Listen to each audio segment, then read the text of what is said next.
Hey Faye. Hey Mary. How you doing? Hey Sweet Tooth.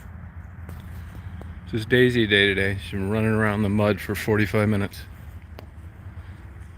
She's gonna sleep tonight.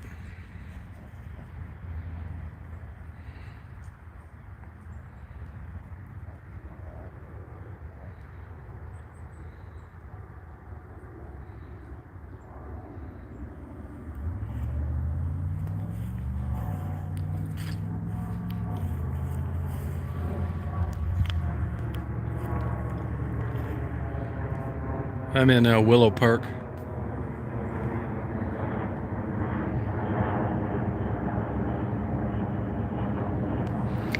I gotta go to a wake and then a party, believe it or not. And Daisy really likes coming here, and so I brought her here. She's gonna be sitting in the van for a few hours. Yep. She has ran her ass off today.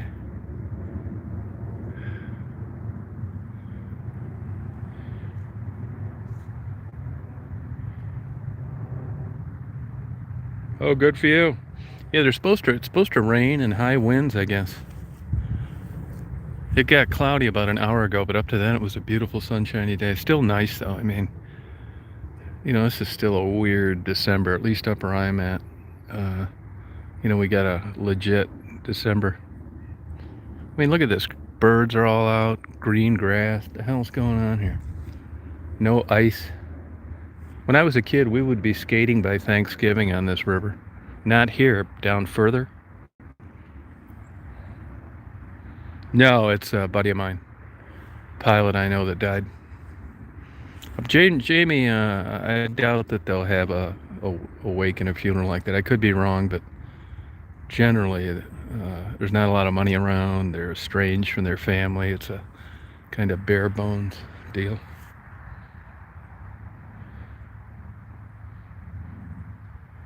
Daisy's having a hell of a good time today, I'll tell you that. Plus, she got some steak sub. Hey, Mark, how you doing? Yeah, I grew up on this river. I haven't been down here in about a year, actually. Like coming down here. See, these are mud bottoms. A lot of organic material. That's why when you're from down below, like in the southern part of Michigan, and when I was a kid, I would read these magazines of up north, and it doesn't even look real. I mean, we're down here catching bullheads and shad and carp and shooting them with a bow and arrow, and then you open one of these magazines where I live now, and it's this clear water, and people are catching like muskies and trout and perch, and it's like, you gotta be kidding. That seems like it ought to be on the other side of the world. Then you get up north for your first time, and it's a different smell, and everything looks different. And you start seeing this stuff, and it's like, wow. And here it is, a 2-hour drive from here. I can get to my house in, well, actually about 2 hours and 20 minutes. It's like another part of the huge country, man. It's so different. Hey, Cindy. How are you? How you doing today? Yeah, Daisy's better, yeah. If I had to guess, I think Daisy has depression problems. I do. She was having a little diarrhea problem. I thought she was peeing too every night. And I let her out before we go to bed. I used to blame it on giving her a salty treat too late, but anyway, that hasn't happened in the last few days. And like you saw her in the snow the other day, and like I thought as soon as I knew I was coming down here, I thought, I'm going to take her over to that park. Now she's ran her ass off today. I got some pretty good video of it. So now she's just kind of winding down. But she had a really fun time today, and she had a really good time in that snowstorm. So maybe it was just being in a funk. I'm not sure. Hey, Alethea. How you feeling? Look at her walking in the water. She loves mud and water. See her just walk through that water. Isn't that water cold on your feet, hon?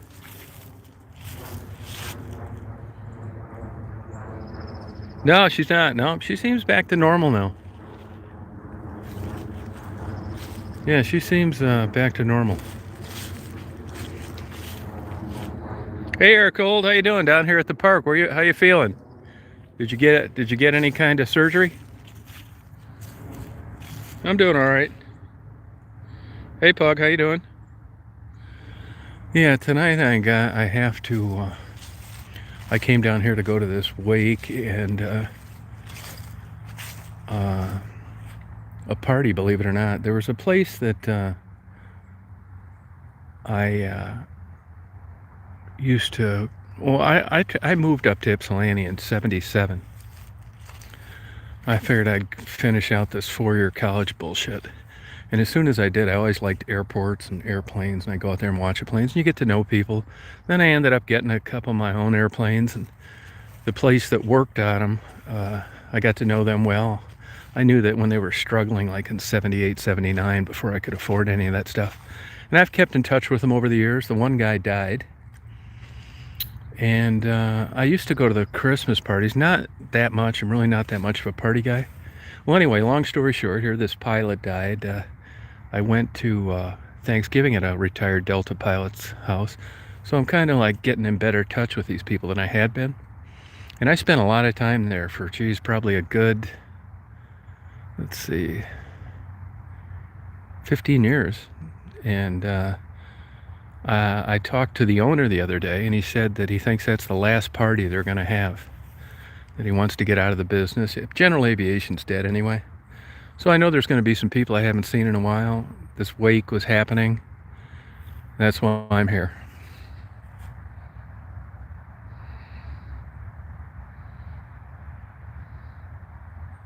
Oh, good, Air Cooled. You still haven't got surgery, huh? Wow. You need anything while I'm down here? Need anything picked up or anything? What I planned on doing was, I got down here early so I could go get a steak sub. I don't like those steak subs like I used to. And it was really like the old days. I stopped at the one in Belleville. And then I got her down here, and I was going to go to Barnes & Noble before, but it's Friday, it's Ann Arbor. The traffic is an ass kicker, so I think I may skip the Barnes & Noble. It depends on how this party thing turns out. We're supposed to get rain and winds, which I don't really give a shit about. It's smooth sailing home straight north. Oh, you're after work. Good for you. No, yeah, being at home will definitely drive you crazy. What's funny is after you're home a while, you don't get anything done. You'd think with all that time you'd read all these books and your house would be immaculate. Excuse me. Your house would be immaculate. You don't do shit. It's the old adage, if you want something done, give it to a busy person. That's no kidding.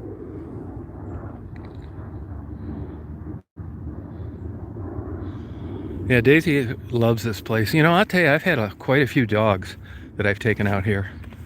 And there's another one, when I had pit bulls, I took them to the one across the street just because back then they're a lot more accepted now than they were then. So I didn't want to run into anybody under any circumstances. It wasn't like they were going to attack him or anything. But every dog I've had, the pit bulls, a couple mixed, like I had a couple Italian greyhounds for 11 years, and I'd bring them out here. And every single dog I had, I was coming to these places before there were parks.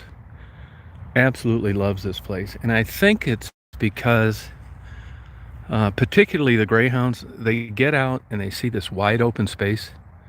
And the greyhounds they're not the kind of dog that likes to step over sticks. And I had one of them that did like mud. So they see this big open space. They can keep an eye on you the whole time.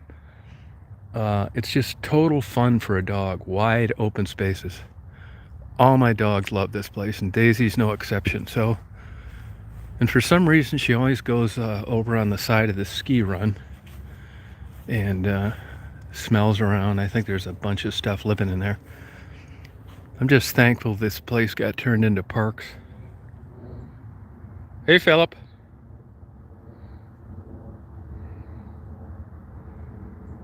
No, yeah, it's the old adage now. Why do today what you can do tomorrow? I guess I got to get some kind of ultrasound for my gallbladder, and I'm getting my colonoscopy not till January. My buddy wanted me to come down to Georgia. See, I was telling you, I mean, on one hand, I want to get out, and the other hand, it's almost like I don't deserve it because I haven't gotten anything done.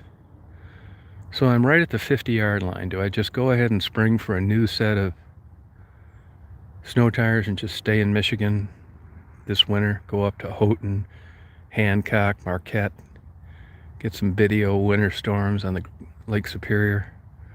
Or do I leave these tires on and cross my fingers every time it snows, thinking that I might jot down south for a while? I just can't seem to make a decision on this.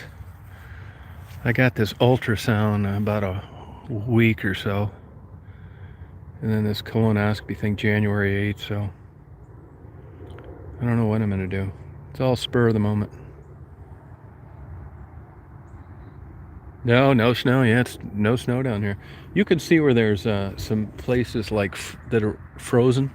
So they did get some cold weather down here and some snow, but it's definitely not like where I got. And actually, 30 miles south of me, there isn't any snow either.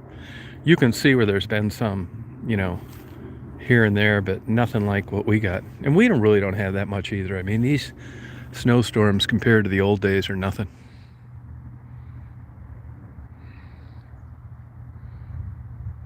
Yeah. It's too bad that Jamie, I wasn't on good terms with her. I hadn't talked to her in about a year. That crazy Laura, that tramp from Las Vegas. What she'll do is she'll get in and, when I let the girls give their emails and contact information, she'll contact them and make up this big elaborate story that, I'm trying to get in their pants and that I steal their money and that I'm a big motherfucker. And if I go on if you look on the internet, you'll see that I'm being investigated for mail fraud, which is something she created, a fake website. There's a petition to remove me from eBay, which she created, and stuff like that. Before you know it, you got somebody that's desperate. They got a substance abuse issue, and she bought into what she was telling her. So before you know it, she's contacting me and accusing me of stealing her money, and I thought, fuck this. And to be honest with you, like I said earlier, I didn't want to interview her to begin with. She was in the same hotel I was at. She was there, I knew she was there for 3 months. I never said a word. And the way that happened is through a connection with a needle exchange guy. It was a big, huge mistake. I would have never done it. I didn't want to interview the first time, and I didn't want to interview the second time. So once that happened, she approached me a couple of times like, hey, Tom. It's like, hey, get lost. I don't want you anywhere around me. If you see me here, you just keep on walking, or I'll talk to management and have you thrown out of here. And that was the end of it, to be honest with you. But on the same token, I mean, there's a certain point in every relationship where you take the high road. I mean, I'm not one of these guys that ever thinks somebody's in a better place when they've died than they were when they were alive. So I don't really agree with a better place whenever, but it's time to take the high road. Didn't work out. If there's a link for donations or something, I'll be glad to post them and just move on. It's not that big of an overture, but to make sure there's no misunderstanding, it did not end well with her at all. Hey, Stephanie. Yeah, I mean, it didn't. I have a friend of mine whose brother married a girl that he met as a topless dancer. And I don't know her at all, but she knows of me because of him. And long story short, she was like a girl from a Christian's family, and she was doing topless dancing and got into drugs. And anyway, my buddy's brother met her, and the way the story goes, I don't know how accurate it is that he brought her to his church. And then she found the God, Lord, and this and that. Well, anyway, long story short, she ended up setting up they call it's a house. Like, I don't know whether Janie's house or something like that. And it's like for wayward girls that were involved in the sex industry, drugs, that kind of thing. And she's been doing it quite a while now. And it's a 401c3, I think you call it, a nonprofit. And Anyway, I did this a while, and you guys have been around from like a guy that didn't know anything. I mean, I knew that drug addiction was bad, and that was about it. And I'm not saying I know a lot more now, but I know that after crossing paths with so many of these people for so long, it can burn your ass out. It's not like happy times. So anyway, I talked to him this morning, and he said, "Hey, I was talking to Janie today, and she's about ready to ditch the whole thing." I said, "Why?" He said, "Well, let me ask you first, before I tell you that. Why aren't you doing as many interviews as you used to do?" And I say, "I'll be honest with you, man, because the way it seems to me, uh,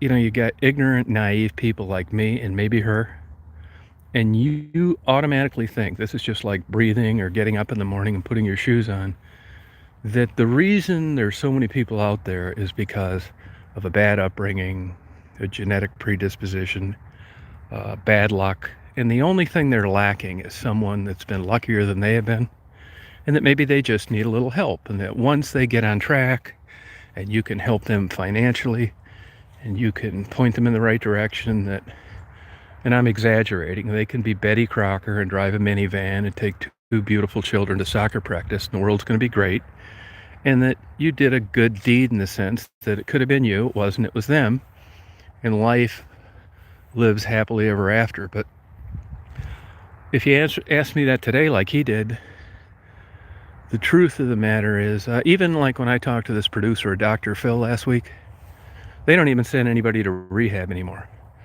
Now, when you got anybody that's doing a shtick like that, and you can imagine all the attaboys you're going to get for spending 75 grand to send someone to a good place like Hazley, Handleton, or whatever they call it, that big drug rehab place. I mean, it's just not, a flat fee, $800 that the taxpayers are paying. It's a good place. They don't even do it anymore.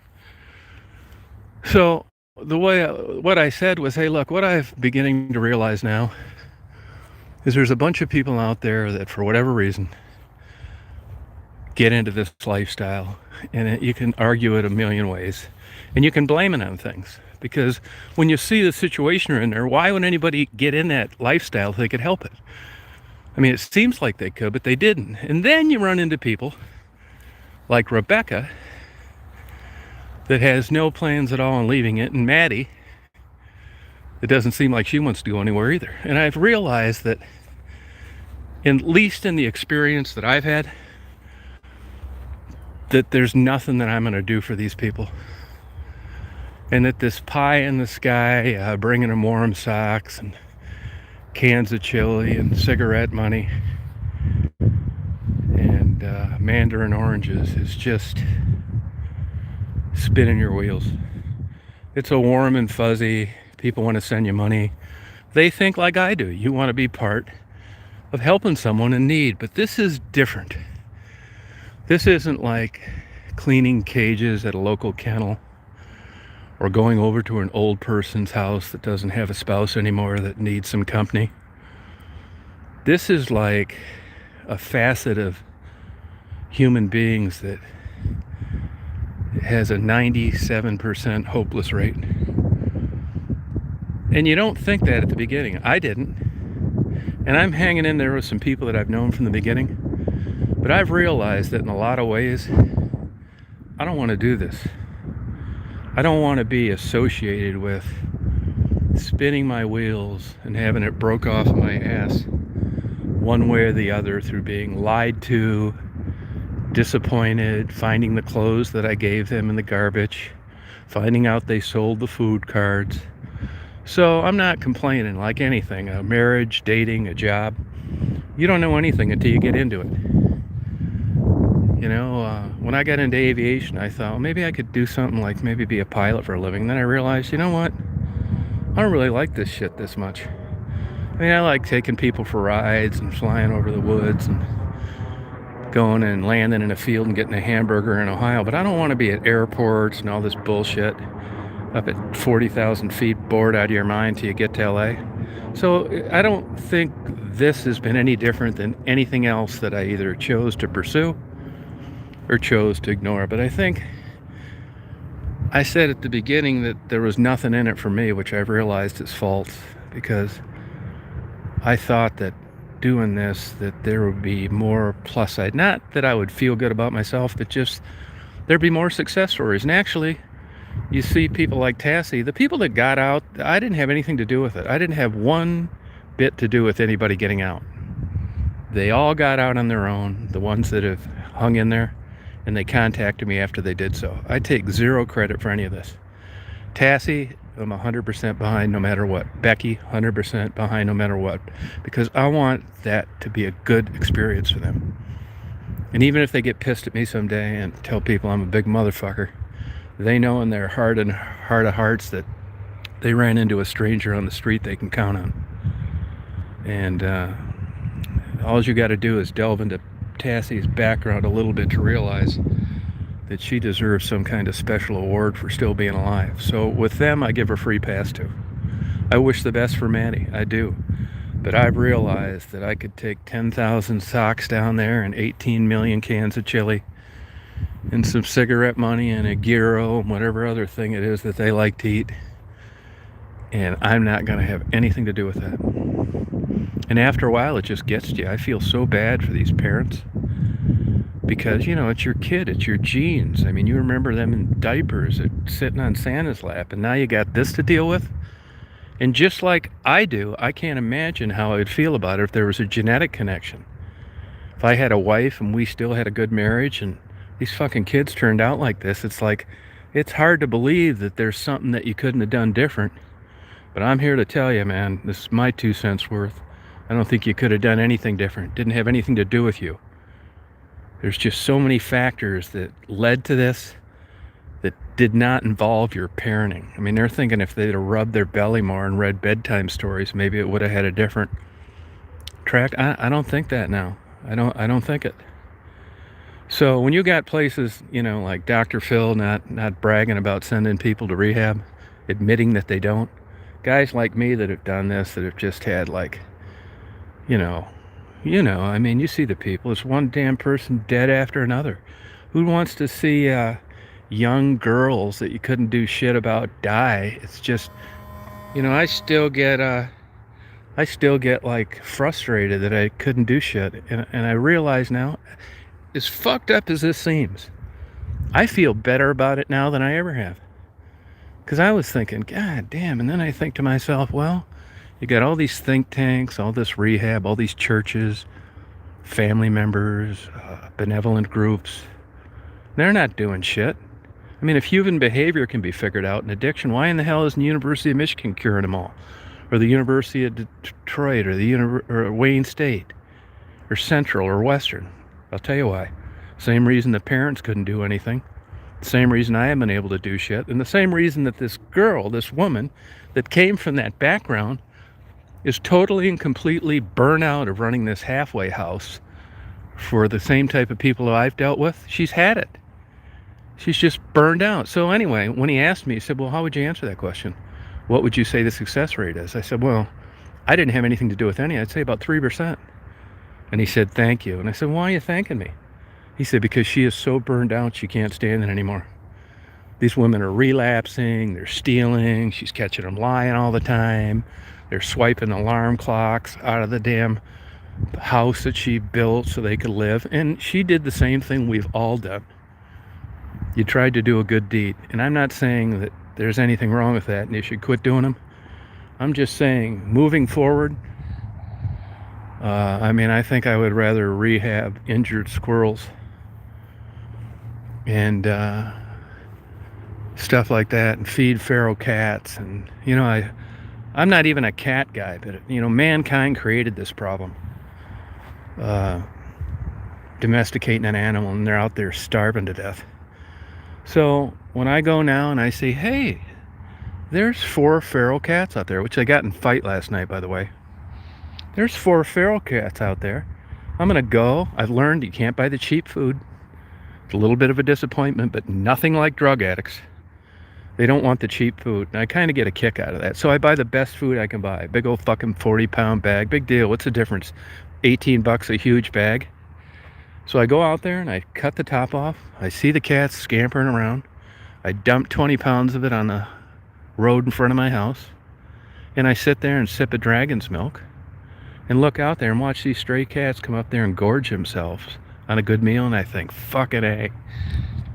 Hell yeah. This is what it's about. Those cats were hungry 20 minutes ago, and they're not hungry anymore, and it's all because I did a simple thing like go out and spend 30 bucks for a bag of food. These are the kind of things that I want to experience. I don't want to have a fucking broke off of my ass all the time. Yeah.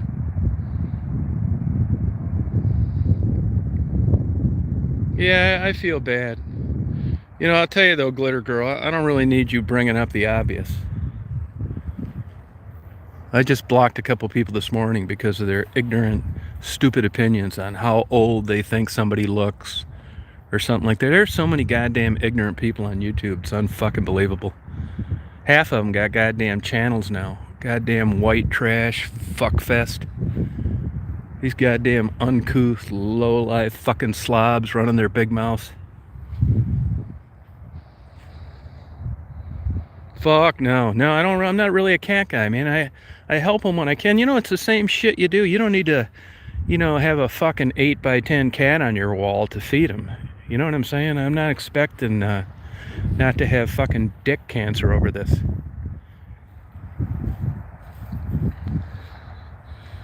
Have good, Faye. Good job. Yeah, you know what I mean? But I'm just like burned out with this goddamn shit. And she is too.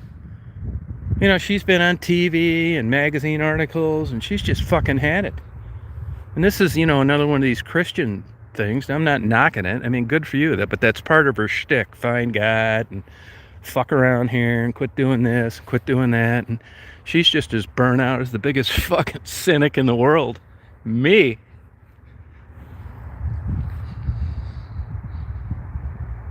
Yeah, it's your opinion, but I don't think people need you to summarize of what you think Maddie's done. We all get it. We don't need you reminding us. And you're not an authority, and I doubt that you know Maddie personally. Fucking tired of you people. You need to learn some goddamn etiquette. Go to fucking French finishing school. I'll pay for it. That's an ignorant goddamn comment to make. You're going to go on a chat with fucking 65 people and you're going to tell us all that Maddie went down the rabbit hole. Gee, thanks a lot. Hey, you know what? You got to breathe in air to stay alive. You ever thought of that? I'm so tired of this shit.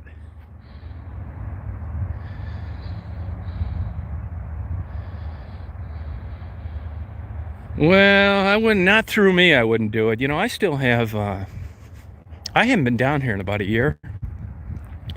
And I spent 2 months, all of August and all of September last year, and I still got as much shit now as I had then. So, to be honest with you, I wouldn't do it because I don't think I'm going to be able to give it to them in any time soon. I still have to make a trip down there to get rid of this stuff.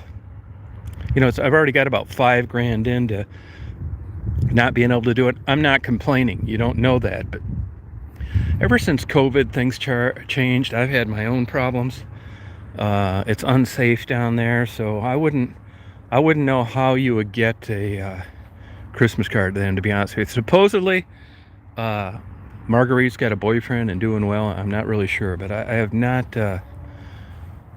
I'm sorry, but I couldn't help you. Oh shit, yeah, I do. Actually, I took all that stuff on that huge trip. I had it in my van the whole time because I thought, well, I spent a month there, 2 months trying to get rid of it. Took that long trip for a month.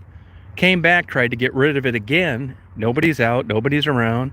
Numbers disconnected, so I still have it all in my bedroom. I have cash, food, clothes, packages, all sorts of shit. But it isn't like I got it and just decided to, you know, not do anything. I got it and was unable to hand it out, and I think 2 months was a pretty good attempt at doing that.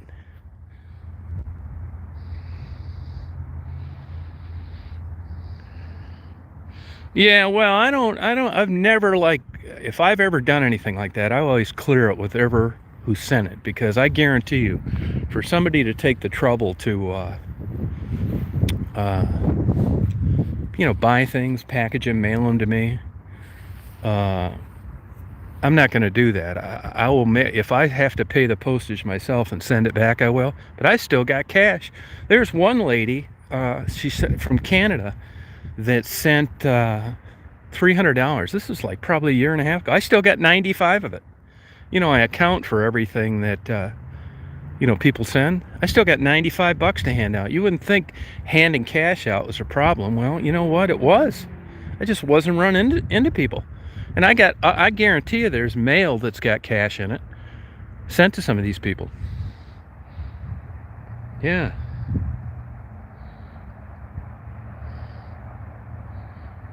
Yeah, Dr. Phil's producer contacted me about a week ago. See, this is how this all works now. I don't know if you guys, like, I did PI work my whole life. This is how it works. So say, like, take for an example, like you, Sweet Tooth. I got a TV show. I actually could have been on Judge Judy twice, too, and didn't want to do it. I'm not interested in a clown fest. So say something happens to you. You got quad triplets and they get swept over Niagara Falls on a self-made Dixie Cup raft. So I'm running a show. I want views, just like these lowlifes that have these channels. So you're always looking for content if you're that way. And the well runs dry. You got 3 or 4 other shows doing it. So I find out this happens to you. I'll run a Nexus Lexus report or a Ben Verified, and I'll get a hold of one of your emails. And that's what Dr. Phil did. They watched some videos. They saw Gerald and Maddie. They realized my name was Tom Reed. I asked them, how'd you get a hold of me? And they said LexisNexis. I knew something was up because they used an old email. I thought, this is just too weird. That's how they did it. So she writes me, it's like, hi, Mr. Reed. I'm the producer of Dr. Phil. We watch Gerald and Maddie, and we see what you do, and we like what you do. And, we wonder if you'd be interested in coming out to Las Vegas and doing a show. And I thought, nah, I don't think so. But it's not up to me to answer for Maddie and Gerald. So we talked for about 20 minutes. She's actually a Michigan State grad, very nice lady. We talked about rehab, and we talked about Native Americans. Just the day before, they had aired a show about these young Native American girls getting abducted and murdered and nobody doing anything about it. And she said, it's funny, I just did a show on that. And I thought, well, that's cool. That's certainly different than the last shows I remember watching on Dr. Phil. But I said, well, this is what I'll do. I will get a hold of them and I'll give them your contact information. And I'll let you know. And I just, I'm not interested in that, to be honest with you. I'm telling you this, man. I hope I get a chance to prove it. If they offered me $1 million to come out next week, I would not do it. I am no way motivated by money. Zero. Nothing. No way. But I contacted Gerald and I said, hey, look, this lady's very nice. Was interested in, a show and coming out to LA or doing a satellite remote in Detroit. And he thanked me and I gave him the stuff, and that was a week or 2 ago. So I haven't talked to her. I don't know what happened. It's Maddie and Gerald Owens, Owens, Maddie, and Gerald is Jarryl.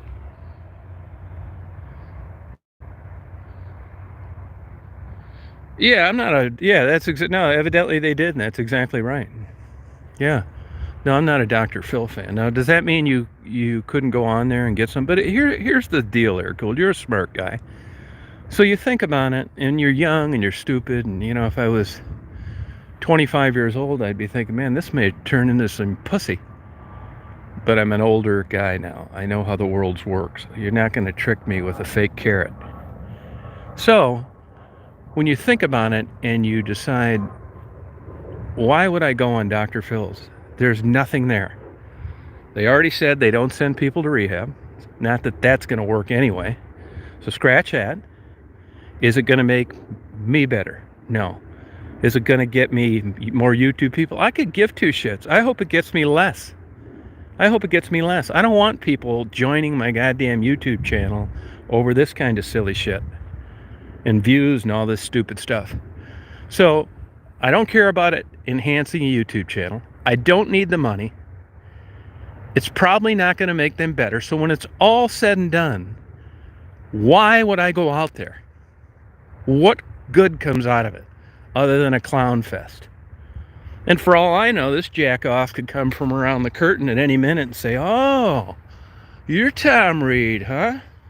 Yeah, yeah, yeah. See, I knew right then I'm hosed. But this is what I deserve for being dumb enough to buy into this shit. It's like, well, you've been investigated for mail fraud. No, Dr. Phil, I haven't. Nope. Dr. Phil, you had your license taken away for fucking some of your patients. Well, we're not here to talk about me. Okay, what else? And I see here that you've been accused of being a serial killer. Maddie, do you think Tom's a serial killer? Maddie said, hell no, Tom's not. He brings me sandwiches, mandarin oranges, and then now the show is really going now. You know? Are you racist?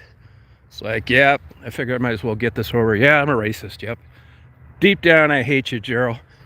I don't think you should be dating Maddie. Now we're getting a show. Hell yeah.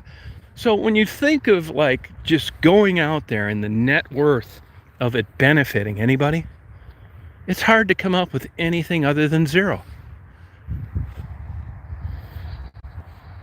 Yeah, I mean, what the hell's going to come out of it? I'll get there and there's going to be some fondue and some fucking drop-dead gorgeous assistant that's going to be super sweet. And I'm going to think, wow, this is goddamn great, man. It's hard to believe this happened over just this YouTube channel. And Maddie's going to come out looking like $1 million. Gerald's going to be strutting around. I'm going to think, man, this is just not good. I know better. I know better. But when you're dumb and you're stupid and you're trying to come up in life, this is all the bullshit that makes this whole thing fly. And I don't want to do it because I don't think it's going to get me anywhere. I think it actually would cause me problems. Yeah, they'll probably get a hold. It's like, hey, we've got Angie. I'd listen to Dr. Phil. I'd be in the back room listening to this fucking bullshit. We've got Angie from Texas, an ex-addict that is an advocate for addicts, and she has a very different opinion of Tom Reed. They'd need to lock me down the goddamn straitjacket. Then Angie'd come out, and they'd already prep her. It's like, look, you can't act like a stupid, overweight, transgender hillbilly. You got to come across as a lady, and you got to just, in a polite way, explain to the audience why you think Tom Reed is a big motherfucker. Then it has Sharon. We have Sharon from Inkster. She's a food critic. She gets exercise on a bike, and she still swims. But they're not going to tell you it's in a child's pool. And it's a hoodwink scam to get money out of old, lonely men in California. It's like, Sharon, do you know Tom Reed? Yeah, unfortunately I do. Oh, okay. What's your experience? Well, he's always trying to get my pants, and, you know, he's a big pervert. He talks about porn all the time. And at first I thought he was a good guy. He came out with some mandarin oranges, and he bought me some clothes, and then he started bringing up this sex shit, and things went off the rail. So Dr. Phil look at me. What do you have to say about that, Tom? It's like, well, how long do we have, old baldy curly Q? Because this is going to take a while. This is all a bunch of bullshit. You guys set me up on this stupid show. No, this is how this stuff gets set up. It's exactly how it gets set up. And then all of a sudden, so I can say, Dr. Phil, you know, I get a bad temper sometimes. You keep talking this crazy shit, man. I'm about ready to come over there and knock you the fuck out in your own TV show. Now these two big goddamn, you know, bench pressing fucking 550-pound 20-year-olds come over there and fucking grab me and fucking kink my neck. Fuck that, man. I mean, I do some stupid shit, but this one, I see this one coming. Yeah. Yeah, they're all set. So true. I'll say, Dr. Phil, if I could just say one thing to get it off my mind. I've been banging a Stephanie out near Seattle for 3 years. She's a moderator on my channel, and I just wanted to get that off my chest. Yeah. Yeah, no way.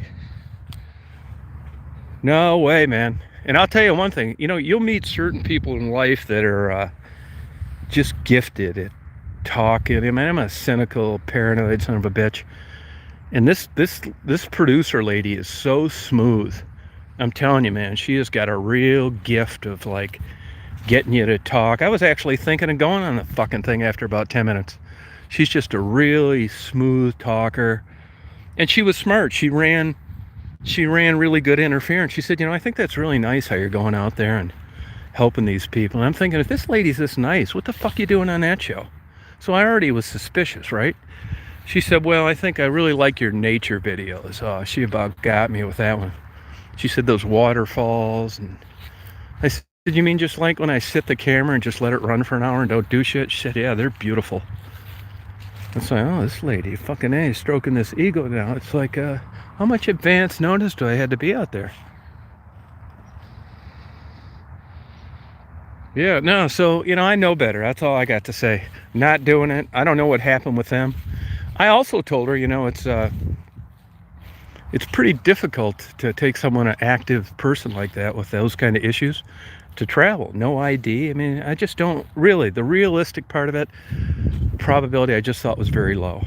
Thank you for the invitation. Can't do it. She didn't mention it. No, she didn't mention it. Daisy! Hey, hon. I got my GoPros running over here near this water. Hey, hon. Come over here, hon. See how she likes to just roam around out here? What are you doing, hon? So that's why I didn't want to do it. Yeah. Yeah, that's true. They should know Daisy's name. No, everything's crazy. This party I'm going to tonight, when I started going out there, a lot of these young guys, they were just taking flying lessons. Now most of them are young captains on airlines. It's just crazy, man, how the time gets behind you like that. Daisy! Come here, hon. Come on, hon. Walkie, bye-bye. She's tired. She ran her ass off. Yeah, those they're no good. They're really not. So, I said I didn't do it. Come on.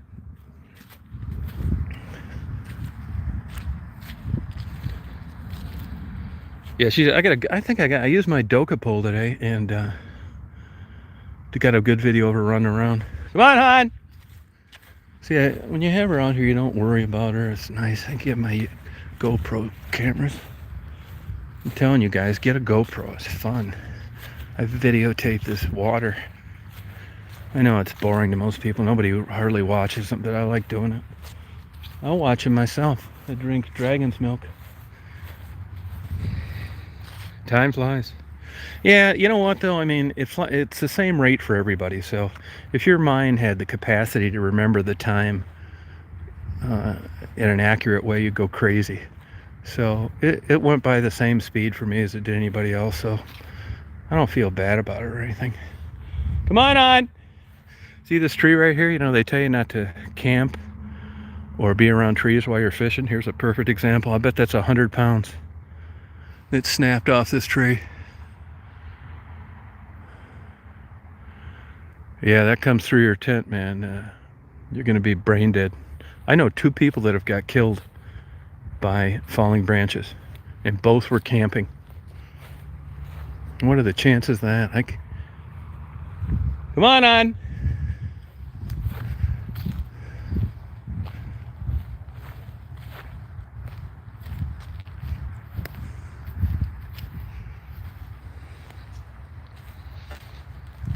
Yeah, this isn't anything gorgeous, but I still think it's cool, and it's different from where I'm from. Here you can see pop cans and beer bottles, all sorts of shit at the bottom.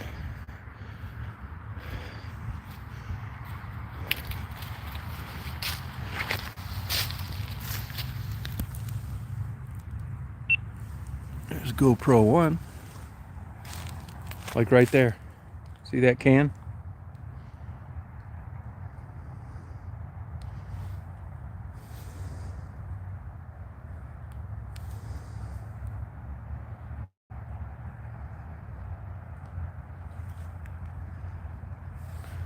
GoPro's acting weird now.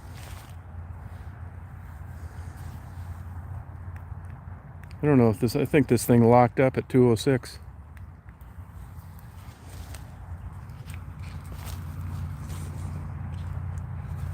That's all right, I got another one.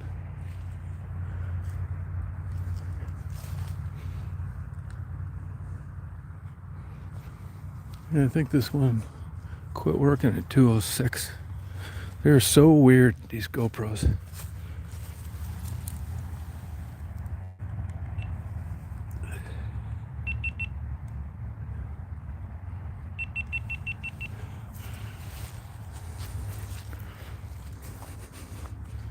You partying on? Hey, Nina. When I was a kid, I did fish here all the time.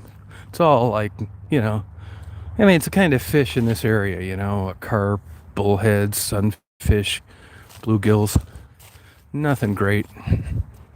This water is way clearer than it was when I grew up, though. Hi, hon. You partying? You good girl, honey? You good girl? Hey, yeah, I used to a lot as a kid, though. Yeah, I did. Oh, why this one damn GoPro? I had this happen to me a while back. And I'm gonna have to take the battery out.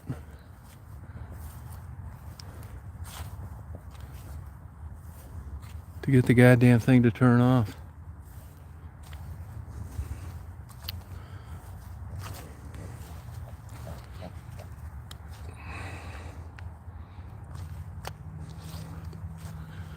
Piece of shit.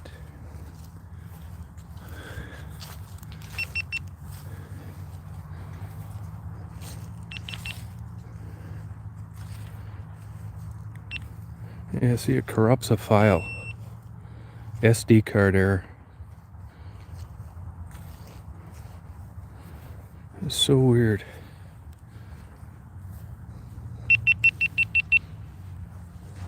Yeah, we used to camp back here when we were kids.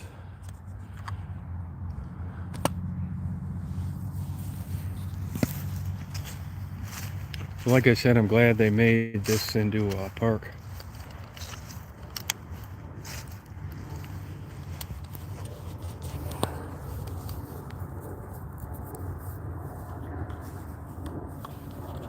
I think I'll have to reformat this card.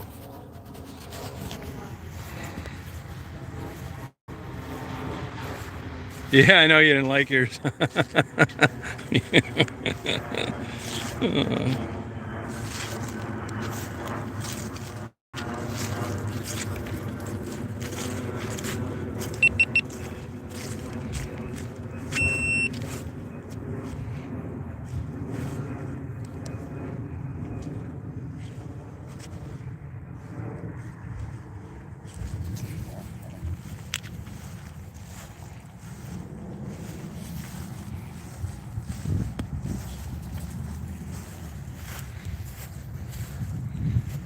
Hey Ray, how you doing? Yeah, it's nice out. Yeah.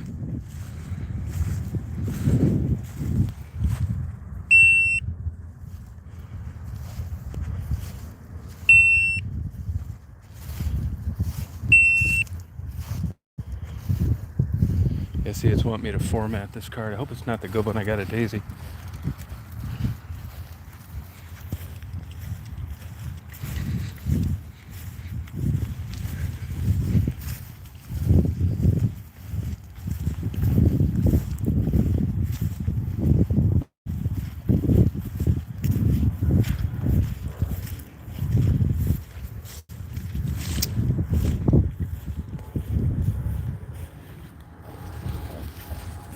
Hey, how you doing?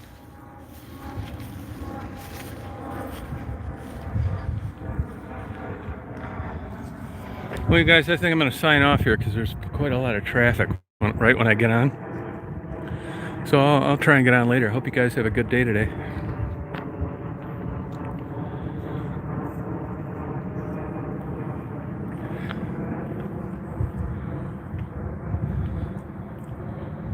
See you, Philip. Bye, Blue. Hey, Wanda. Yeah, take care. Have a good day. See you, Simca, Ray, Nina, Pug. Yeah, have a good day today. Yeah, it's busy as hell. See you, Mark. See you, Air Cold. Glad you're back to work. See you, Sweet Tooth. Bye, Frisky. Daisy, ready to party, hon?